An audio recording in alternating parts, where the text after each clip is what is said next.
We're feeling like Dave is in the neighborhood, I think he's somewhere. right? Where's our boy? All right. Yay! There he is. A hero's welcome, as he deserves. And he's got a lot of coats to unload this morning. There he is. Yeah, Dave!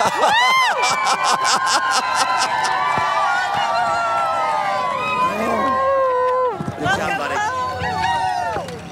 You kept the best one for yourself. I like this weathered look. It works for you. Oh, Dave, you made it. It is weathered all right. What an amazing, it was an amazing trip. And I wish I had the presence of mind and the energy now to regale you with story after story of the time, but it was remarkable. You know, last year, your journey really turned into a saga. It had its ups and downs and everything else. You anticipate going out on the road again this year. I know you were so hungry to do it. What fed you the most when you were out there this time?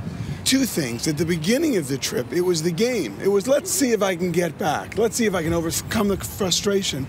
The second half of the trip was all about this mission.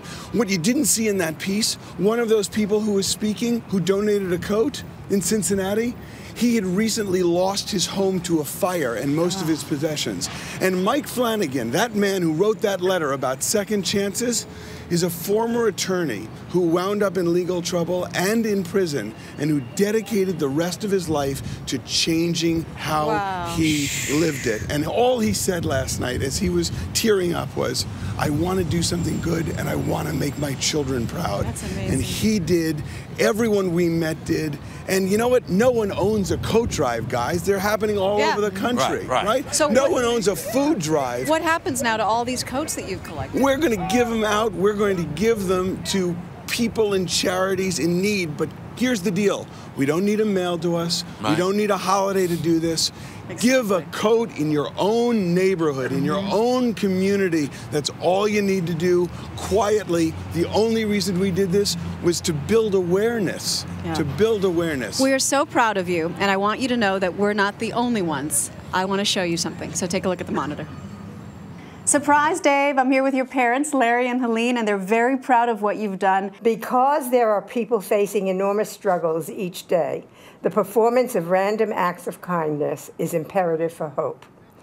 Now, dear son, clean up, have a bowl of chicken soup, take a nap, and do some good things.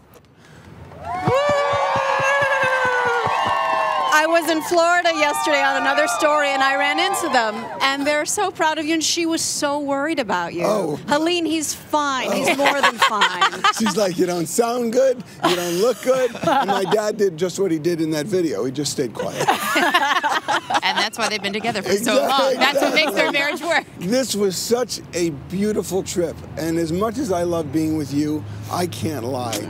I really love being on the road and meeting people all across the country, from the great state of Alaska, through the West, into the Rockies, the Midwest, Ohio Valley, and into the Northeast. That first scene when you were out there and handing out those flyers and people were literally giving them the coats off of your back was just absolutely incredible.